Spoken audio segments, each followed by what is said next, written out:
Bienvenue au podcast Le Grand Saut. Aujourd'hui, on est avec Maude Doiron, entrepreneur. Là, on parlait un petit peu avant le podcast de toute ton expertise. Puis c'est ça un peu, je veux que les gens apprennent à te découvrir, à te connaître.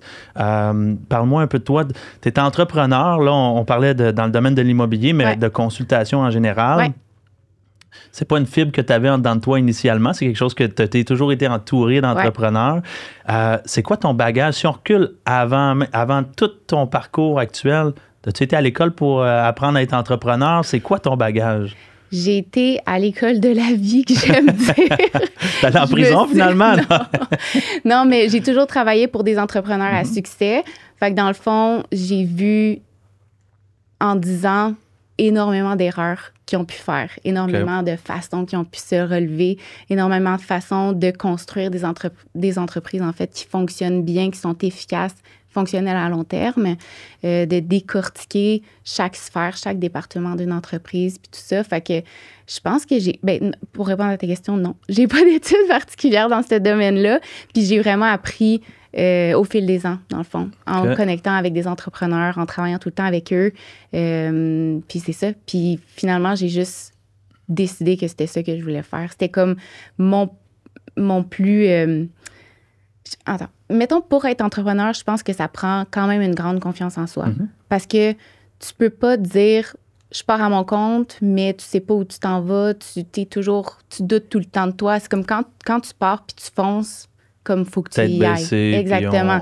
Fait que je pense que pendant les 10 années que j'ai acquis de l'expérience en entrepreneuriat puis en immobilier, ça a juste build un peu ma confiance en moi dans ce domaine-là. Puis un coup que j'ai parti, pour moi, il n'y a pas de place à l'échec. Comme je sais que je vais réussir. Il n'y a pas d'option. C'est burn the boat, comme ils disent. Absolument. Arrive au quai, on y va. Puis je le disais tout le temps à mes amis, à ma mère, puis tout ça. J'étais comme, à partir de maintenant, l'échec n'est même pas une option. Genre, je sais que je rentre là-dedans, puis que je fonce dans le tas, là, en bon québécois, puis que je vais réussir à atteindre mes objectifs. Fait que c'est ça un peu mon parcours. C'est quand même drôle parce que tu dis, je suis allé à l'école de la vie. Souvent, on entend l'importance de l'école, etc. Mais la réalité, c'est que l'école de la vie, pour être entrepreneur, c'est là que tu apprends, c'est d'être en action, c'est d'être dans l'erreur. Absolument. C'est là que tu arrives à trouver des solutions puis à devenir créatif. Parce que ce que tu apprends à l'école ne s'applique probablement même pas sur le terrain dans lequel tu vas opérer. Tu me parlais un peu aussi de ton parcours. Tu parlais de travailler avec plusieurs entrepreneurs. Tu parlais de courtier immobilier. Qu'est-ce que tu faisais pour le courtier, sans le nommer, mais qu'est-ce que tu faisais exactement? En fait, j'étais son adjointe. J'étais son adjointe au début, commençais à gérer des transactions immobilières, faire un peu toute l'administration de ce côté-là. Après ça, on a intégré la comptabilité, le marketing un petit peu plus, le suivi des leads, des prospects, puis tout ça. Fait que j'ai fini par faire on t'a rajouté, t'as commencé avec un chapeau, finalement, fini avec 5. J'ai fini par faire tout, sauf aller signer des offres d'achat, aller rencontrer les clients, mais tu sais, la clientèle au téléphone, c'était tout le temps moi le premier téléphone un peu. Fait qu'après ça, je dispatche, tu sais, à l'importance, mettons, d'envoyer l'appel vers le courtier ou que moi, est-ce que je suis capable d'y répondre? Oui, je suis capable d'y répondre. Le problème est réglé. Tu sais, j'étais vraiment le bras droit de la personne, dans le fond, du courtier. Fait que c'est ça a été vraiment un grand apprentissage dans l'immobilier parce que quand tu rentres là-dedans, tu penses que c'est juste de vendre des maisons, mais c'est vraiment pas ça. Majoritairement psychologue, tous les autres points qui rentrent dans exactement, mais c'est tellement pas juste de vendre une propriété. Il y a tellement d'étapes à la mise en marché, il y a tellement d'étapes avant la mise en marché de ton marketing, de ton suivi des leads, ton CRM, ta prospection. Après ça, ton contrat, la mise en marché. Après ça, toute l'administration de ta transaction. Il y a vraiment, vraiment beaucoup, beaucoup de micro-tâches.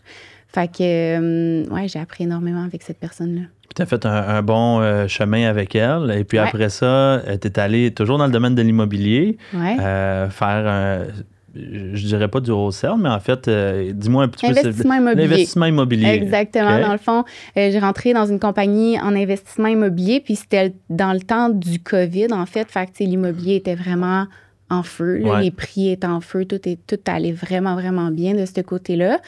Fait que c'est ça. La compagnie était quand même assez était pas nouvelle parce que l'entrepreneur, ça faisait des années qu'il faisait ça, mais qu'il faisait ça toute seule, dans le fond, de son côté. Puis lui, il avait vraiment beaucoup d'ambition. Il voulait scaler, il voulait grandir la compagnie. Fait que dans le fond, moi, je suis rentrée à un poste général. Okay. Il n'existait pas, là. Il n'existait pas, exactement. Il n'existait pas. Puis lui, il avait la vision, mais comme moi, j'ai vraiment implémenté toutes les procédures de l'entreprise. Fait que toutes les procédures de marketing, comment ça fonctionne, A, B, C, D, E, F, parfait, le poste fonctionne, le poste est fonctionnel, on engage quelqu'un, on met une personne. Tu faisais comme, dans le fond, le black book de l'entreprise, je peux dire, ou toutes les listes de procédures, les SOP pour tous les trucs. Exactement. Je comprends. Okay. Exactement. Fait qu'on a décortiqué, mettons, chaque poste. Fait qu'on a rempli tous les postes qu'on avait à remplir pour que la business, elle roule, que la business, la roue, dans le fond, de l'entreprise, elle soit tout le temps en marche. Puis après ça, moi, j'ai eu le poste de directrice des opérations. Fait que dans le fond, j'étais le bras droit de l'entrepreneur. Puis c'est moi qui gérais un peu tous les employés, dans le fond, dans la compagnie par la suite. Tu gérais combien de personnes? On était 5 en tout. C'est ça, 5? Oui, on était 5. Fait que, tu sais, c'était pas une énorme entreprise non plus, mais il y avait beaucoup de transactions. Chacun avait ses petites affaires. Puis c'était vraiment... J'ai vraiment adoré travailler là. C'était vraiment le nouveau genre d'entrepreneur de comme... T'as ta liste de tâches, de choses que tu dois accomplir, d'objectifs que tu dois faire à chaque semaine, puis ton horaire, tu gères comme tu veux. Get it done, that's it. Exactement. Tu sais, que ça, si c'est plus, tant mieux, comme on va ajuster les objectifs, mais tu sais, il n'y a pas de « tu travailles de 8 heures à 3 heures, de 8 heures à 4 heures ». C'est vraiment, c'était très comme libre, mais en fait, ça faisait en sorte qu'il n'y avait jamais personne de malade. Tout le monde était tout le temps comme à son poste. Tout le monde était content de travailler. C'est ça exactement. Puis ça, c'est quelque chose que je veux vraiment intégrer, moi, dans ma business quand va venir le temps d'avoir des employés. C'est comme, tu as des objectifs, tu as des tâches, tu as des trucs à faire au courant de ta semaine. Moi, je t'achale pas. Si c'est fait puis que la business, elle roule, que tu as de l'initiative, que tu apportes des nouvelles idées, comme ça va être ça. Je pense que tu n'as plus le choix aujourd'hui parce qu'il y a tellement d'endroits à travailler.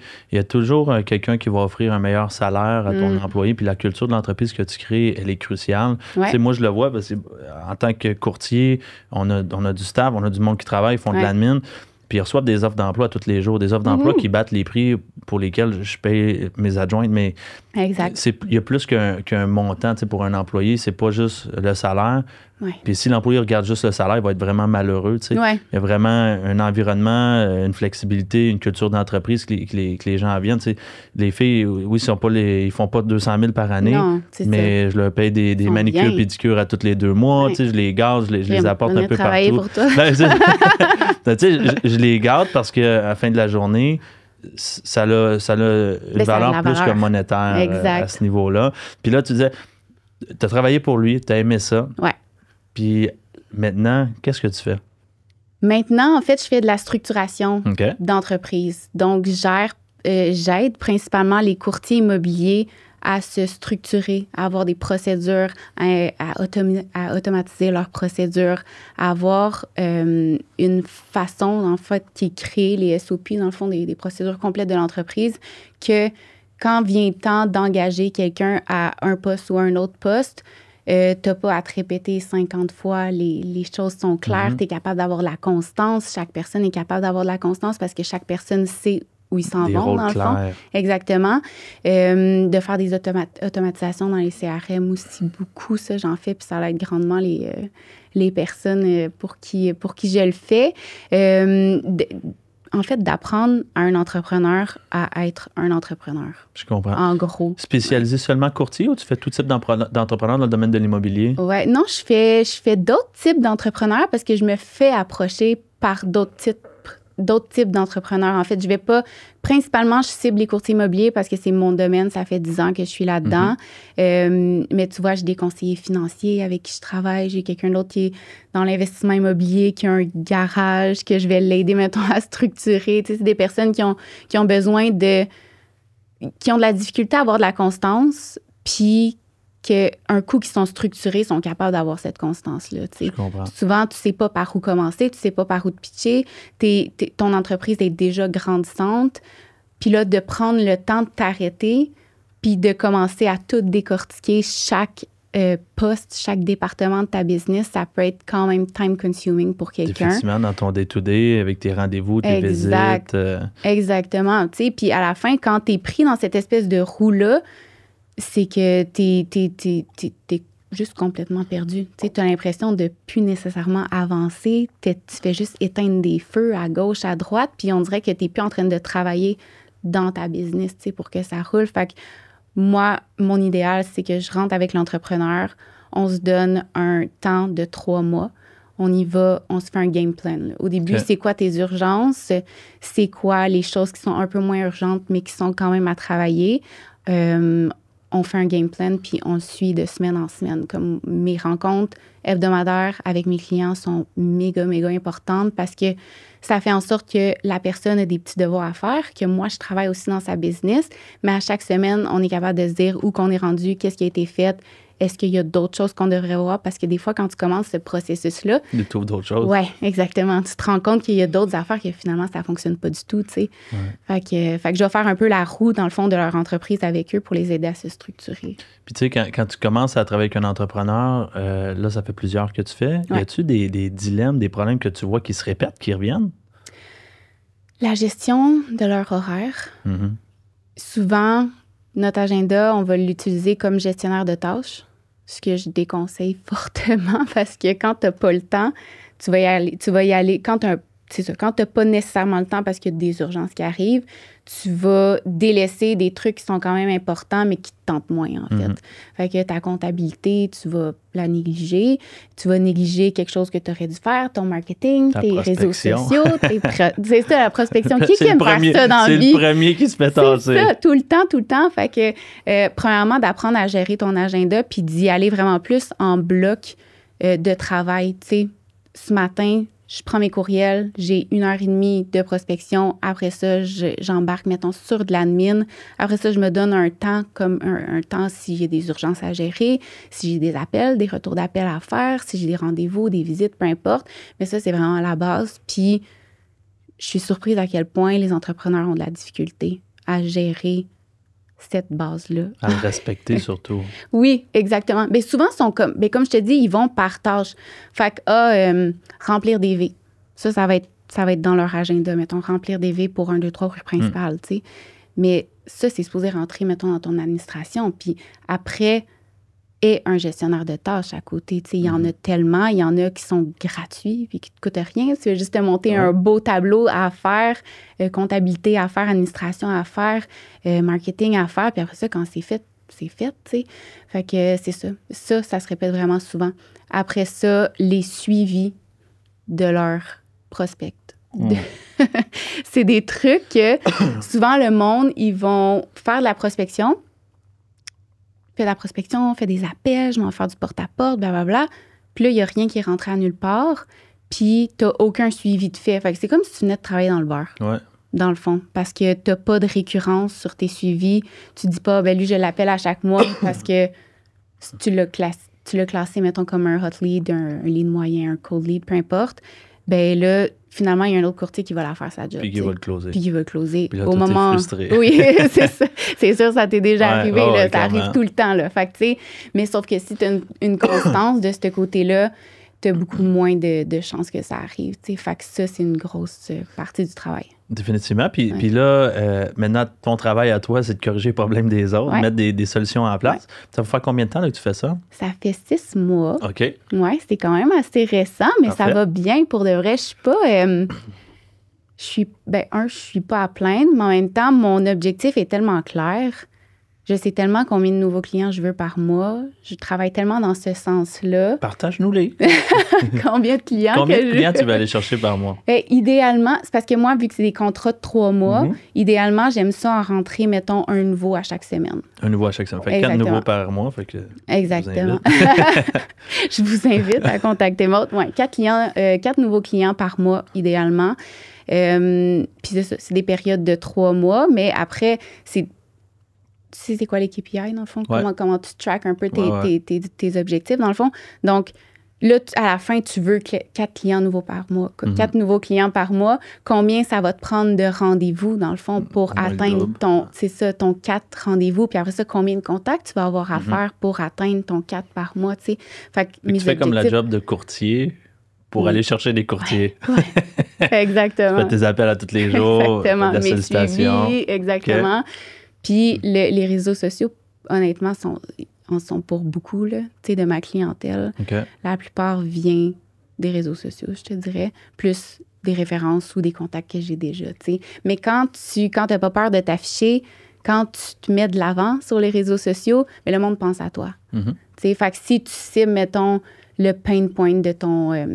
comment on dit, point sensible. Exactement, le problème que tu sais que ton client peut avoir. Exactement. Ben, après ça, lui, il se reconnaît là-dedans, puis il est comme, hey, salut, je pense que j'ai besoin de toi. Parfait. Ce que tu as dit, ça parle de moi. Oui, c'est ça, exactement. Ouais. Fait qu'un coup que tu as bien fait, mettons, ton contenu, puis tu l'as bien seté, ben, tu as tout le temps de la clientèle qui rentre. Fait que... Puis à quel point tu dirais que c'est important aujourd'hui, la visibilité, les réseaux sociaux dans une business ou pour un entrepreneur? Est-ce que tu dirais que c'est la pierre angulaire de sa business ou c'est plutôt quelque chose comme une vitrine qu'il peut utiliser, qu'il doit utiliser, mais qui n'est pas la priorité primaire?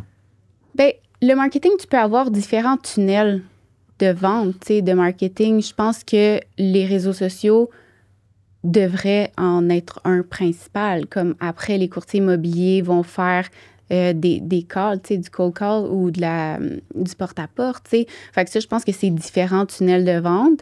Après ça, c'est de voir quel tunnel de vente te convient le mieux, dans le fond, mais je pense que c'est la base de l'avoir, les réseaux sociaux, parce que plus ton client potentiel te voit, tu l'appelles, après ça, il te voit sur les réseaux sociaux, après ça, il arrive... On ne souhaite pas ça à personne, mais je veux dire, il arrive une situation XY qui fait en sorte que là, ben, ton client, il faut qu'il vende ou que, peu importe, en tout cas, la maison, elle doit agrandir ou la maison doit rapetisser. Mais là, toi, tu l'as déjà appelé une fois. Après ça, il t'a vu sur les réseaux sociaux. Puis peut-être que dans le week-end où la décision avec sa femme, elle a été prise, lundi, tu mets une vidéo, puis comme, ah, mon Dieu, je vais l'appeler, c'est vrai. Pense à toi. Oui, exactement. Fait que, tu sais, c'est fais-toi voir. Puis c'est surtout ça que je dis aux clients, dans le fond, et pas peur de te faire voir comme tout ce que ça peut t'apporter, c'est de la clientèle. Fait qu'on serait fou de pas le faire. Il n'y a pas de business en dessous d'une roche. Souvent, je dis ça en voulant dire comme un insecte en dessous d'une roche. Si on ne te voit pas, il n'y aura rien. Exact. Mais tu sais, je pose la question parce que je gère une équipe de courtiers. Ouais. Et souvent, j'ai des courtiers qui rentrent dans l'équipe ou qui veulent faire partie de l'équipe. Et ils me disent, ah ouais, j'ai mon plan de match. J'ai mon plan de match. Je ne ferai pas d'appel, mais je vais poster chaque jour sur les réseaux sociaux. Ouais. Puis je leur dis, mais un va pas sans l'autre. Tu peux pas faire des réseaux sociaux si tu fais pas d'appel. Et la réalité, c'est que les réseaux sociaux, c'est bien, c'est une vitrine. Ouais. Mais en même temps, c'est comme un magasin. Il peut avoir une vitrine, un magasin de chaussures, mais s'il n'y a pas de chaussures à vendre à l'intérieur, le monde va passer devant un magasin vide. Exact. Fait que c'est important, je pense, d'avoir une certaine inventaire, d'avoir des listings, d'avoir de la job, montrer que tu es en action, sur les réseaux, mais d'avoir des chaussures dans mon magasin pour dire, hey, j'ai ça à vendre, voici qu'est-ce qui se passe. Exact. Et non pas l'inverse, de dire, je vais double down des réseaux sociaux. Ça va ensemble. Puis finalement, je fais rien côté appel, mais je vais attendre, puis je vais envoyer des DM à tout le monde, puis voir qu'est-ce qui se passe à ce niveau-là. Oui, mais c'est parce que pour vous, les courtiers immobiliers, je pense que vous êtes nombreux. Ouais. Donc, vous avez tellement besoin de vous démarquer, puis non, je pense pas que c'est juste avec les réseaux sociaux que tu vas te faire une carrière puis gagner des millions par année. Là. On s'entend, là. Je pense que, comme tu dis, ça va ensemble. C'est 1 + 1 = 2. Là. C'est un tout. Le marketing est un tout. Puis c'est ça. Plus les gens t'entendent, plus les gens te voient, bien, plus tu as des chances qu'ils t'appellent toi. C'est comme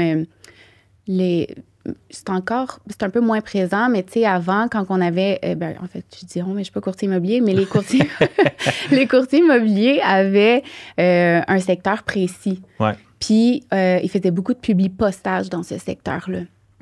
Puis, c'est du long terme, là, du publi-postage. Là, c'est pas, ils te voient, puis comment, ils trouvent cute sa photo, ils vont t'appeler. Ils jettent dans les poubelles, mais à un moment donné, ils savent c'est qui jette. Oui, exactement, mais c'est pas juste ça, c'est aussi que... En tout cas, corrige-moi si t'es pas d'accord avec moi, mais c'est un peu de rentrer dans le cerveau des gens, tu sais. Mettons, tu fais du publi-postage dans le même secteur tout le temps dans une ville. Mettons, à Saint-Bruno, tu fais tout le temps le même publi-postage, tout le temps les mêmes routes. eux autres, quand ils pensent à vendre, ils t'appellent. Ils vont te comparer à d'autres, mais c'est sûr que tu vas être dans leur tête parce qu'ils t'ont tellement vu. Fait que c'est comme un peu un genre de brainwash pour aller chercher de la clientèle. Tu sais, ils te voient tellement qu'ils vont aller te chercher. Bien, sur les réseaux sociaux, c'est un peu comme ça aussi. Tu sais. C'est juste que là, tu as accès à vraiment plus de monde pour moins cher. Je suis content que tu parles de ça, puis tu trouves comme une autre boîte Pandora pour moi quand on parle de publicité, puis on va parler en fait de... Souvent, j'ai des courtiers qui viennent me voir encore une fois dans l'équipe, qui me disent « Hey Dom, je veux faire des flyers. » Puis là, je leur dis, attends, c'est un peu le même concept, tu sais, on fait des flyers, ça coûte cher, là, faire du public post. Tout ce qui est papeterie, flyers ou publicité statique, ça coûte une fortune. J'ai fait pendant des années des panneaux à la salle dans mon secteur. J'ai fait des panneaux Pattison qui appelaient, là, c'est comme 7 panneaux publicitaires à toutes les grosses intersections. J'ai fait les abribus, je faisais des flyers. Puis à un moment donné, l'argent sort comme de l'eau. Là. Aussitôt que tu rentres dans de la publicité, c'est comme... Il ne reste plus grand-chose. Là, tu essaies de combiner les résultats parce que quand tu fais du physique, au moins 18 mois avant d'avoir des résultats. Il faut que tu maintiennes ce pace-là pendant 18 mois en tant que courtier pour voir la conversion est longue, quelque chose. Là, tu réalises, tu dis, t'as peu... Il n'y a pas grand-chose qui en découle finalement. Il faut vraiment que je le maintienne encore plus longtemps. Fait qu'un courtier qui me dit, je vais faire des flyers, puis dans 2 semaines, je vais aller signer 4 contrats, puis ma carrière est lancée. Je me dis, attends un peu, il faut que tu aies encore une fois des chaussures dans ton magasin pour que tu sois capable de dire quand les gens vont te voir en ligne, ta présence en ligne, ils vont aller voir tes avis Google, ils vont aller voir ta notoriété sur le marché, puis ils font, j'ai vu son nom dans ma boîte aux lettres, mais je vais le voir en ligne, inexistant. Il n'est pas là. Je le trouve pas. Oublie ça. C'est un amalgame, c'est de l'omniprésence en quelque sorte. Puis, c'est quoi un conseil que tu donnerais à un entrepreneur qui commence, qui veut se faire, qui veut bien partir? Ça serait quoi le conseil que tu donnerais? D'avoir grandement confiance en lui. Grandement confiance. Quand tu commences. Mais c'est pas grave. Faut que tu le saches que ta vision puis ton projet va devenir réalité. Comme, faut pas que tu perdes ça parce que ta vision, je pense que de ta business, c'est la chose la plus importante. Puis dans la vie, comme dans ta business, comme dans n'importe quoi, quand tu sais pas où tu t'en vas, t'es sûr de pas y arriver. Fait que quand tu sais où tu t'en vas, ben c'est facile de travailler dans ce sens-là, tu sais. Mais si tu sais pas combien de contrats, combien de transactions tu veux faire par année, c'est quoi, tu veux te rendre où, tu sais. Fait que ça serait mon premier point, la confiance, la constance, parce que les résultats viennent avec la constance. Comme tu dis, c'est pas parce que tu envoies du publi-postage pendant 2 semaines que tu vas avoir nécessairement des résultats. Puis, troisièmement, ce serait la structure. La structure de ta business, la structure de tes journées, la structure de tes départements. Je pense que ces 3-là, c'est la clé pour avoir une réussite à long terme.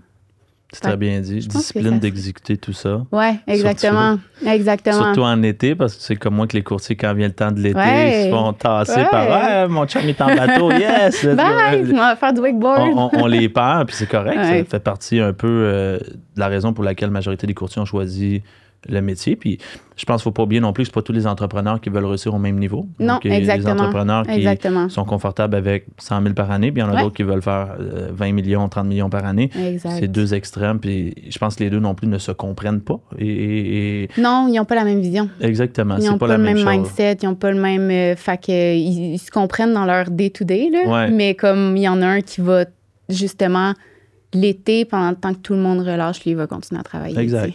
Fait que puis c'est un choix, là. C'est tellement personnel, puis c'est 100% correct.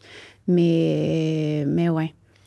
Fait que... Mais vu qu'on parle de vision, je veux faire un peu de pouce là-dessus pour parler de ta vision de ton entreprise, ta voix haut dans les prochaines années.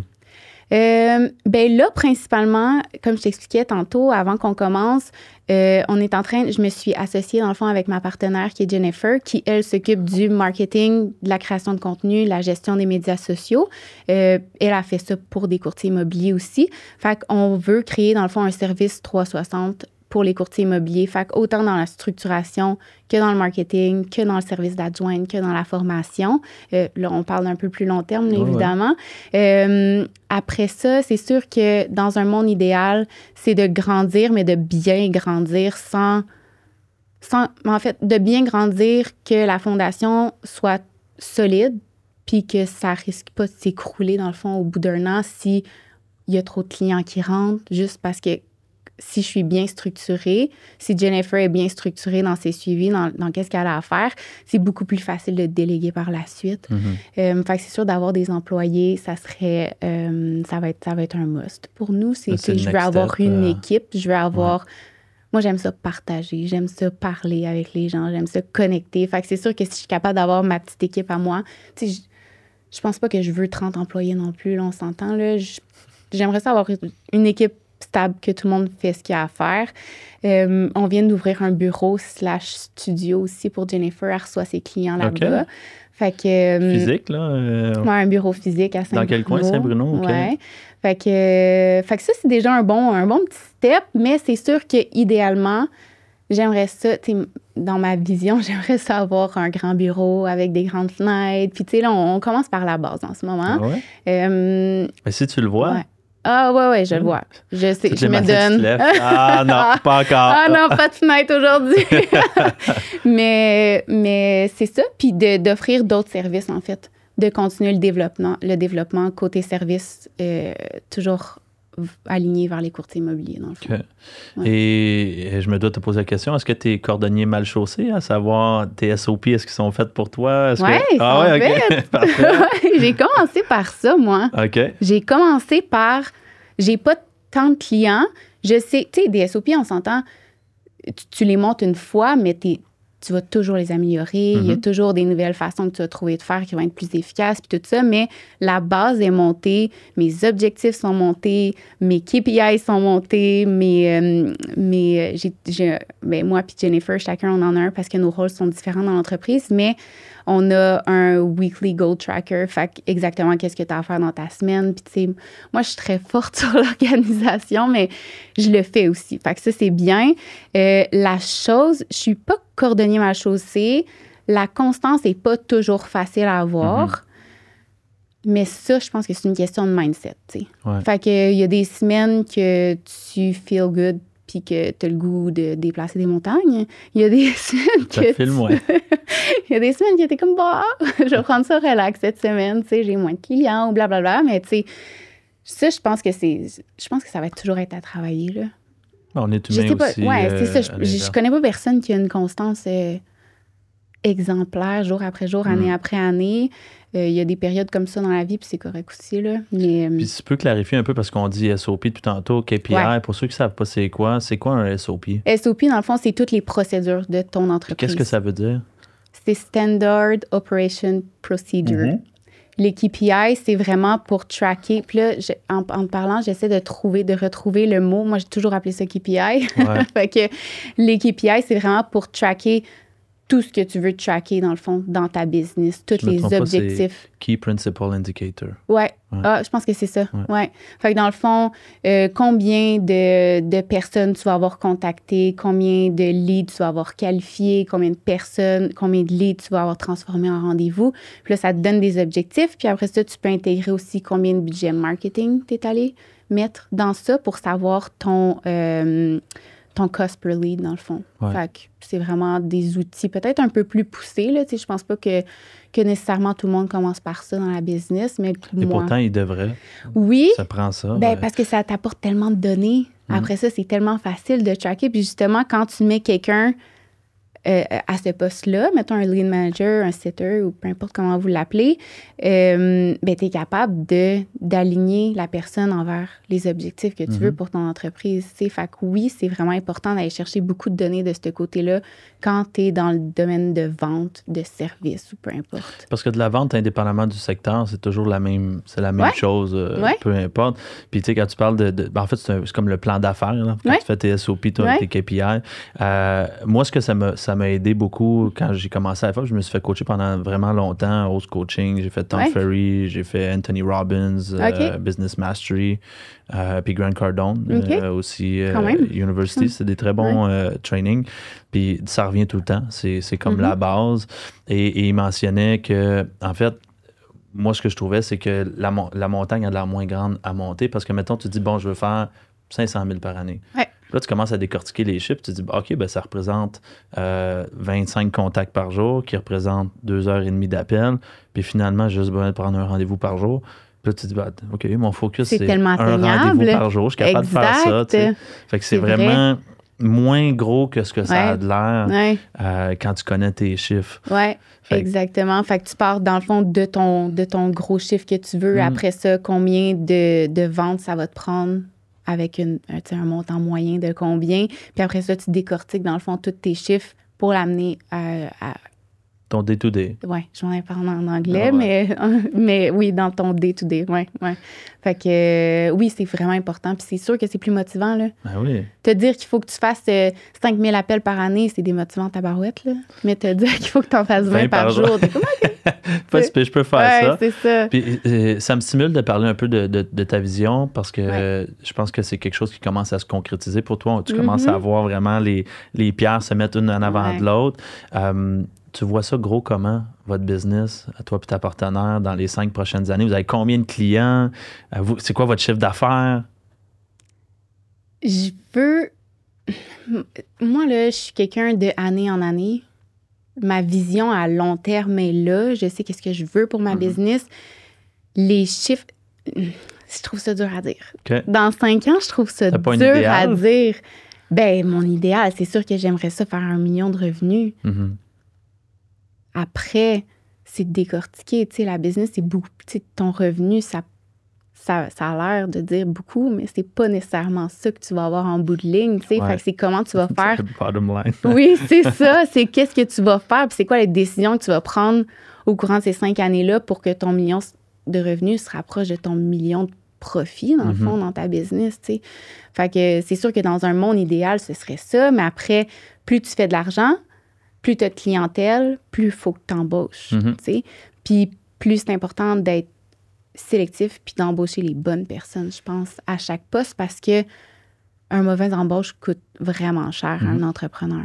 C'est beaucoup de temps, c'est beaucoup de formation, c'est beaucoup de tout pour finalement recommencer. Fait que c'est... J'ai mon objectif. Je peux pas dire final parce que je pense qu'il va toujours changer, mais j'ai un objectif en tête. Puis je pense que c'est de prendre des baby steps, mais à chaque jour, tu sais, qui est important. C'est comme, t'avances un petit peu, mais à chaque jour. Ça sert à rien de monter la montagne de même, là. Puis mettons que j'ai 25 nouveaux clients qui rentrent demain matin, ben tu sais quoi, je pourrais même pas les gérer puis offrir un bon service. Fait comme, j'aime mieux... Encore, mais prendre les appels dans un mois. Oui.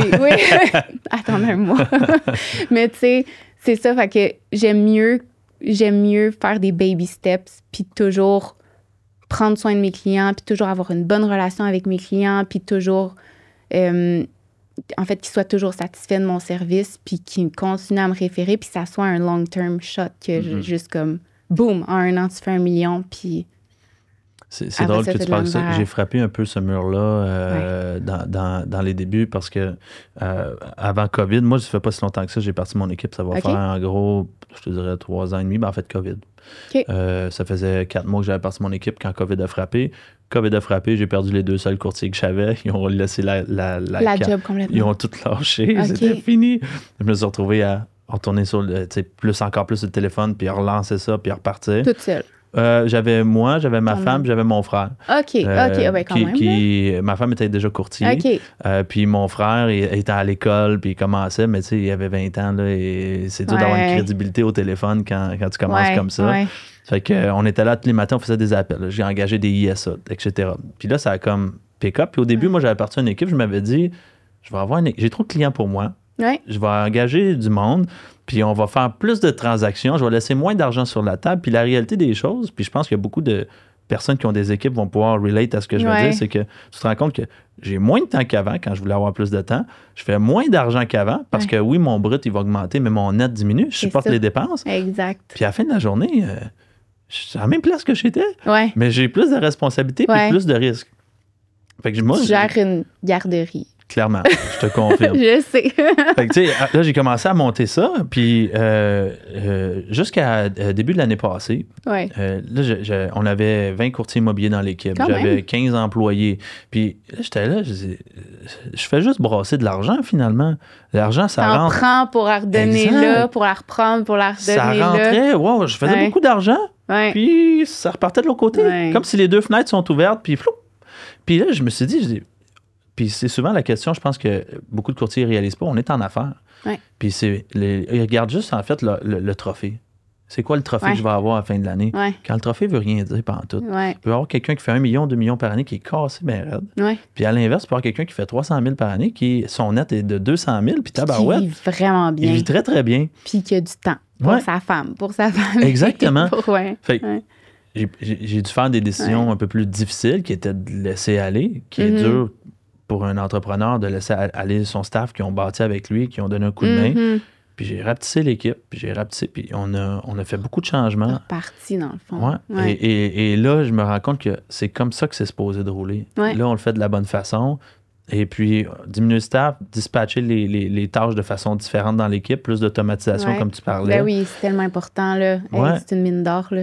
Puis là, ça roule, puis là, on retombe dans ce que ça devrait être. Ouais. Parce que c'est pas normal, dans mon livre à moi, qu'une business ait des marges de profit, mettons, en bas du 20 OK, si tu es dans la restauration ou si jamais tu es dedans des constructions, il va y avoir 7 à 10 dans ces eaux-là, mais en tant que courtier, dans le business de service, tu devrais avoir des marges idéalement 35 et plus. Là. Absolument. Fait que ça... Mais fait que là, si je comprends bien, tu as un développement d'entrepreneur qui est sain. Beaucoup plus sain que avant, sur papier, mettons, ça paraissait que tu faisais un gros chiffre d'affaires, mais tu étais sûrement 10 fois plus stressé. Pas tant plus stressé, mais plutôt... tu fais juste brasser de l'argent, tu sais. L'argent rentre, l'argent sort, puis là, tu te dis, OK, j'ai dépensé 50 000 $ en pub ce mois-ci. Wow, c'est bon, on a eu 50 listings. Tu te dis, OK, mais... OK, finalement, c'est 1 000 $ le listing. Je compte pas le staff, je compte pas ci, je compte pas ça. Finalement, ça m'a coûté 3 000 $ un listing, puis j'ai fait 4 000 $ avec le deal. C'est pas... c'est ça. Il n'y a pas de profit, il n'y a rien qui en découle. Puis des fois, la perception de l'extérieur, puis les réseaux sociaux sont bons pour ça. C'est de dire, hey, ça roule, ça va bien. Mais montre-moi ton PNL que je peux voir qu'est-ce qui se passe là. Et c'est une réalité. Puis moi, ce qui m'a appris ça, c'était gérer mes immeubles. T'as été dans gestion d'immeubles. Et là, quand tu commences à avoir des locataires, dépenses d'immeubles, et là, tu gères vraiment une business. Mais moi, c'est rentré en ligne de compte quand j'ai eu mon premier immeuble commercial. Que là, OK, je dois répartir les dépenses à travers tous les locataires. Et le risque est beaucoup plus grand qu'au résidentiel. Dans un immeuble commercial, c'est comme une game complètement différente. Que là, j'ai réalisé que j'étais en affaires. Là. Je peux plus jouer avec l'argent puis gambler. Là. Non, c'est ça. Faut le prendre au sérieux. Exact. Exact. Mais c'est important que tu le prennes au sérieux. T'sais. Puis des fois, le monde le prenne au sérieux quand ils sont rendus comme à côté au mur. Là, qui ont comme plus de jeu. Là. Ils sont comme, oh my God, OK, là, il faut que je change mon pattern, il faut que je change ma façon de penser, il faut que je change ma façon de travailler, ma façon d'investir. Il faut que je fasse un switch parce qu'il n'y a plus rien qui fonctionne, tu sais. Fait que, tu sais, à un moment donné, tu restes dans une marge de profit qui est encore du profit, mais ta marge de profit, elle diminue, puis à un moment donné, c'est ça. C'est là que tu es comme, boum, tu es proche. Le mur, il est là, il est trop loin. C'est ça, exactement, là. Fait que, tu sais, t'es mieux de prendre t'es mieux juste de comprendre comment bien gérer tout ça en bout de ligne. Là, fait que... C'est pour ça qu'il faut que les gens ils t'appellent. Exactement. Pour gérer avant. Exactement. Et c'est qui ton client cible? On parlait de courtier. Un courtier, tu dirais, qui est indépendant ou un courtier qui veut se monter une équipe? C'est qui ton client cible? Moi, j'aime beaucoup travailler avec les équipes. J'aime vraiment, vraiment ça. C'est sûr que ça ne sera pas le même genre de job que je vais faire avec une équipe, parce que souvent, il va falloir repartir des bases, mais il y a déjà beaucoup qui roulent. Il y a déjà beaucoup de choses en cours, beaucoup de choses qui sont dans branle. Tandis que l'autre partie que j'aime vraiment beaucoup travailler, c'est ceux qui commencent. C'est de leur montrer comment bien faire les choses, dans le fond.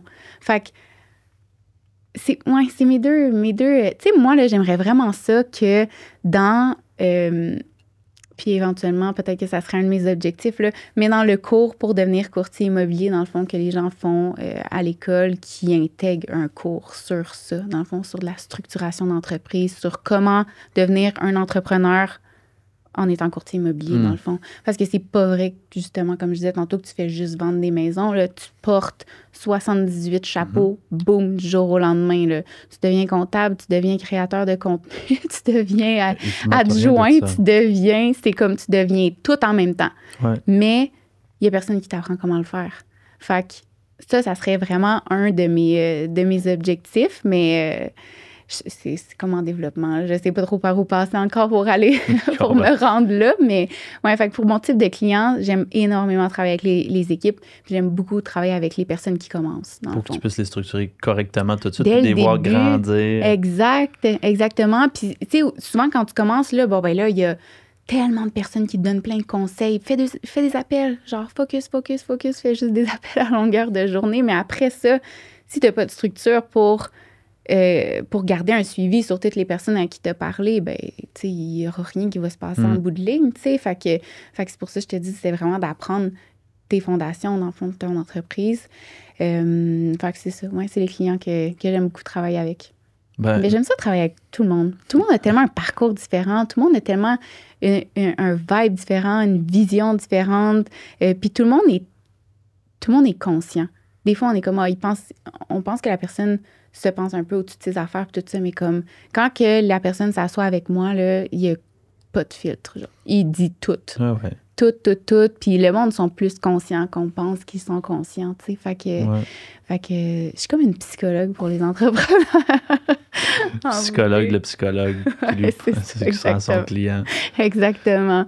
Fait que, ouais. Fait que c'est ça. J'apprécie que tu aies pris le temps de venir partager ton histoire. Ça fait plaisir. Merci à nous toi. présenter ton entreprise. Puis, tu sais, si vous êtes courtier puis vous avez besoin de structure, coaching, mettre en place des systèmes, des SOP, KPI, Maude, c'est la bonne personne. Limite. Je vais tout le faire avec vous. C'est où qu'on peut te rejoindre? C'est où qu'on peut te contacter? Idéalement, c'est mon compte, mes réseaux sociaux qui sont quand même actifs pas mal. Sur Instagram ou Facebook, c'est Rise Up principalement que vous RISEOP pour Operation. Pas Rise Up, mais Rise Up. Fait que ça, puis sinon Maude Doiron, dans le fond, Maude Doiron Coaching sur Facebook, Instagram, TikTok aussi. TikTok, ouais, c'est une nouvelle plateforme. Je sais pas encore si je l'aime ou pas. Il faut être dessus quand même. Je sais. Je sais. Merci beaucoup, j'apprécie. Merci à toi. Good.